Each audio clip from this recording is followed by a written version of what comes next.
Welcome to the interview on the Raptors Republic Podcast Network.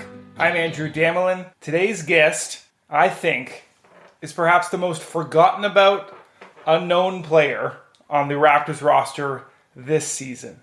No, it's not Delano Banton, who's had his moments in the sun and played some key minutes here and there, but is generally outside of the rotation.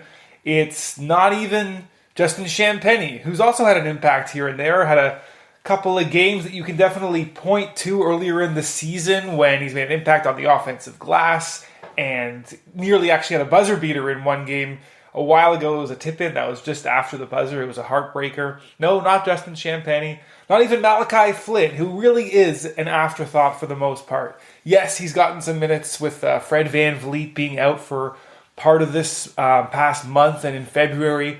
No, the person I'm talking about and who I think actually has the brightest NBA future of anyone outside the rotation and with the Raptors 905 is Isaac Bonga. And actually, when he introduced himself to me, he said Isaac. And it's funny, he's from Germany, so I figured it's Isaac, and Basketball Reference says Isaac, but he said, you can do either one. So in the interview that you're going to hear, I actually use both.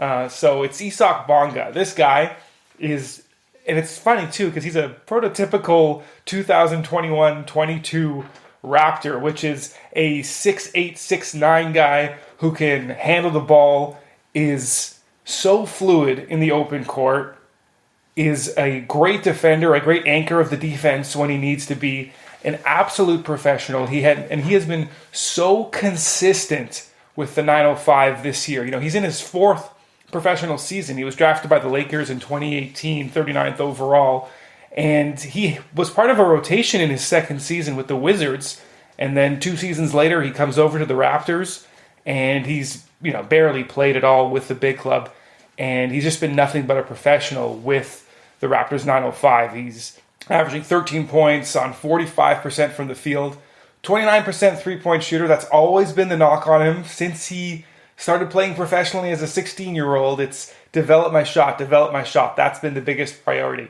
But the guy, you have to, if you ever watch a 905 game, and they are available for you to watch online anytime you want, the guy is so fluid. The ball handling is incredible. The finishing around the rim is very Pascal-light. Obviously, he's not Pascal, but when you watch him play, you say this guy is an NBA player. And I don't know where he goes from here after this season. Clearly, I don't think his future is with the Raptors. But the skill set he has, the passing ability he has in the open court especially, if he can develop some semblance of a reliable three-point jump shot, I think above Delano, above Champagnie, above David Johnson, the Raptors 905 are the two-way player, above Malachi Flynn, I think Isaac Bonga has the best NBA future amongst any of these guys with the Raptors. So that's the little preamble for you. But like I like to do with all of my conversations with our guests, I like to go back and sort of start from the beginning and find out the origins of Isaac Bonga's basketball journey. So the first question I asked him was, what's your first vivid basketball memory growing up in Koblenz, Germany? If you're in Germany, you kind of grow up playing soccer and basketball, football and basketball. And then kind of from playing basketball to playing in the gym. And then you kind of start liking it more. And then you just go to a club, play over there, and then you kind of fall in love with it. And then you just keep going. And I just ran with it. Yeah, you've been grinding since you were 7. 9 years old is when you started playing street ball. And that's when you got discovered by a coach. And you start playing the game really seriously. And one of your favorite players growing up, which I found surprising, because most guys your age are like Kobe or something like that. But one of your favorite players was Magic Johnson. Right. Where did that inspiration come from for him to be your favorite player? I think it just came from being this tall playmaker, point guard playmaker, that everybody just kind of loves. And kind of just like you said, it's not usual for a 9-10-year-old to watch Magic Johnson videos, right? So no, I used to love it. To this day, I remember just watching Magic videos with the California song in the background. So it's just one thing that I always used to do growing up. But yeah, he was like an inspiration for me. There was one play that I saw on your little highlight reel with the Wizards. You were playing against the Knicks in Madison Square Garden. There was a 3-on-1, and it was the most Magic Johnson pass. Can you think of it in your head just right off the bat, or should I describe it more to you? It's a 3-on-1. I'll probably no-look something. Yeah, you no-look, just a little no-look bounce pass to Brad Beal on the kind of along the left side. Okay. Was that inspired by Magic, you think? I think every time I'm like a fast break and I'm like, I go kind of like 3-on-1 or whatever, I'm probably going to throw like a little no-look or something like in there. It's kind of my game a little bit, but I'm just trying to have fun with it, Just trying to play the game, have fun with it, get better, and win games. And so as you go along, as a 16-year-old kid, you join Frankfurt, the Skyliners, and you become a professional. And the scouting report that at least I read from a guy named Jonathan Gavoni, sort of famous scout, was that you had a feel for the game that was beyond your years. Even at 16, like, what is to you like a feel for the game? I think like describing like a feel for the game is just like sometimes things that don't like show up in like the stat sheet, like I don't know, just like things you go out there, because majority of the time you don't really think about stuff you do out there. Like one thing that Russ told us last year was, because sometimes like I remember like asking Russ like, yo, like you always go like so fast, and you're always like so aggressive. And he was like, yeah, because like I literally just like go out there, play aggressive, and at one point your instinct's just gonna kick in, right? And that's kind of how I look at it. Like I'm just out there just trying to play my game, and at one point my instincts are just kicking in, and that's where like I guess the feel for the game is coming from. And I was going to ask you about Russ as one of your vets, but even in your first season with the Lakers, you had a number of vets on your team that were so interesting. You had Tyson Chandler. Yeah. But I'm wondering about JaVale McGee and Lance Stevenson. Right. There was an interview you did with that JaVale McGee conducted with you at the end of the season, so I imagine he might have been your vet throughout that year. Is that fair to say with JaVale? So we had a couple of people. I would say I had Rondo, then Lance too, JaVale, KCP. Yeah. I would like consider them like for like it was like all of them for like speed, Mo, and myself. So I would consider them all like our vets for sure. Is there a JaVale story? He's kind of like, he has this persona to outsiders, like he's kind of the class clown or something like that. I would go with that. I mean, it's just like typical JaVale, right? Even like the interview we did, it's just like it was just fun, right? Every time we talk, because he's just so down to earth. Like for me, coming from like overseas in Germany and everything is new, and you're in LA in this big city, so like just talking to people like that is kind of like a really, really good thing to have. So you got to make that adjustment, right? You're going from EuroLeague ball to LA and NBA ball. Right. Can you what was the bigger adjustment? Playing pro ball as a young kid, 16-year-old, going to Frankfurt, or coming over to the NBA as the 39th pick in the draft and trying to pick up the NBA game?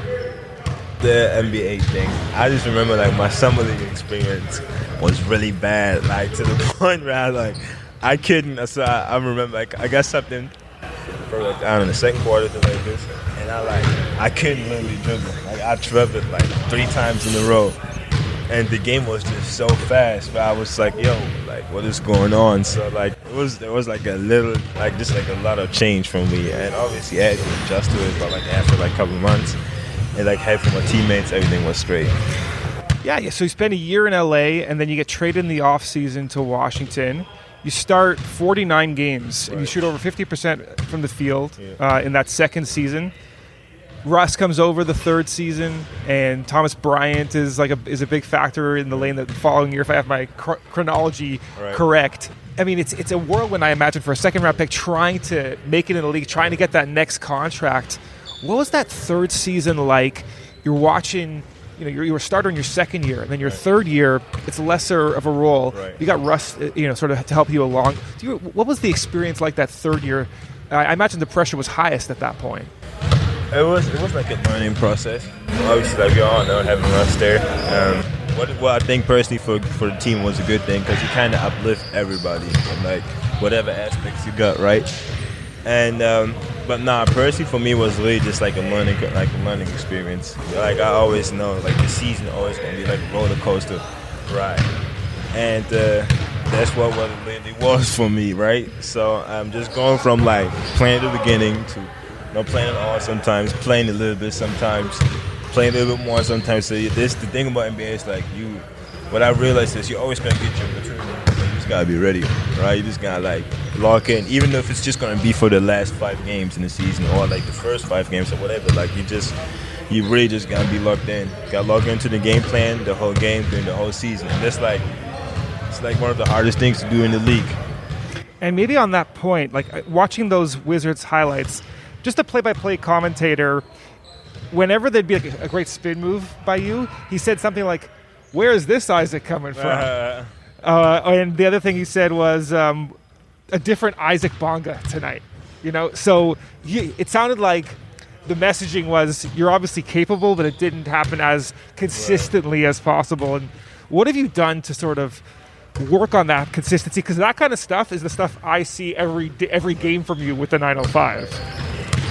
Just being aggressive and just trying to do like the same things I always do all year in the league, in the NBA. And it's just like for me personally, you just got to do with just like having the same mindset, right? Like even though going into like those NBA games, just having the same mindset, just like the G League. That's how you kind of like gotta take it. Like you always trying to have like this killer instinct, like this kill mode in your head to just like go. And I feel like this is something I was always like working on.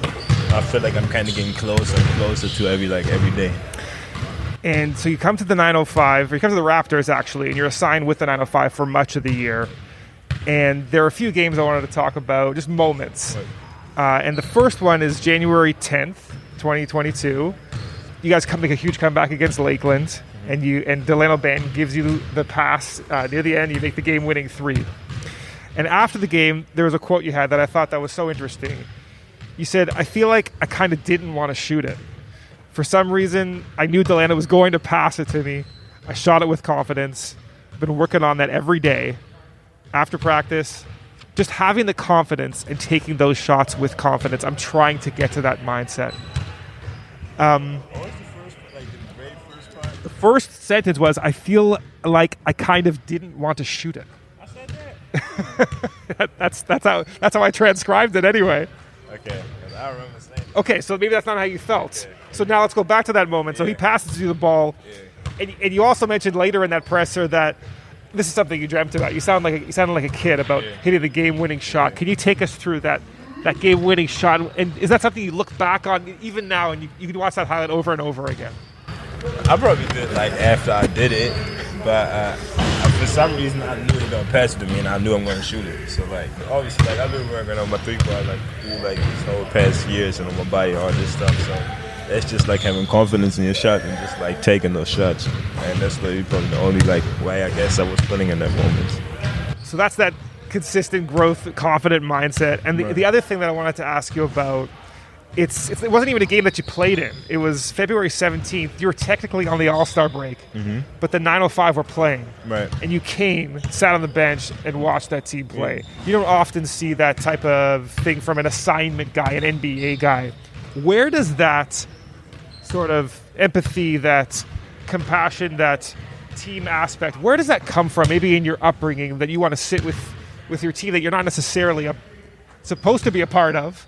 But where does that sort of aspect of your personality come from, you think? I mean, if you around these guys, like majority of the time, you kind of like started having like a connection. So like, for me, it was kind of like a regular thing just to go to the game, watch it. I'm still part of the team, right? So for me, it was kind of just like a thing. Like going to my team, watch the game, just like I would do with the Raptors. So it wasn't really like, to be honest, it really wasn't special for me. So it was just like a regular another day. You just go and watch a game. And last thing for you, you come down here, and everyone to a man says with Coach Mutombo, some people say that they find him to be more of a life coach than a basketball coach.